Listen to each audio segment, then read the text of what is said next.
Dia boleh buat yang terbaik, tetapi dia tak boleh buat yang terhebat. Kadang-kadang kita kena tengok apa yang buat lagu tu boleh hit, tak boleh hit.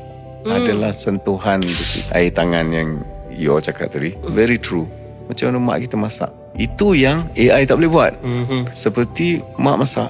AI tak boleh masak. AI tak boleh pergi cuti di Cameron Highlands physically. Betul. Walaupun VR you pakai virtual reality ke goggle ke apa ke. Tetapi untuk beri sentuhan rasa, bau tu tak ada. tepi laut punya bau macam mana, masakan mak, air tangan dia macam mana. AI tak boleh. Dia boleh bagi resepi je. AI tangan tak. Sama juga lagu. AI tak boleh ada air tangan tu. Benda-benda macam ni kadang-kadang tu yang macam debar dia akan sebut debar. You know, those kind of things. Mistakes yang Phonics itu. because they're artificial. Ya. It's artificial intelligence, so it is artificial. So dia boleh buat yang terbaik, tetapi dia tak boleh buat yang terhebat.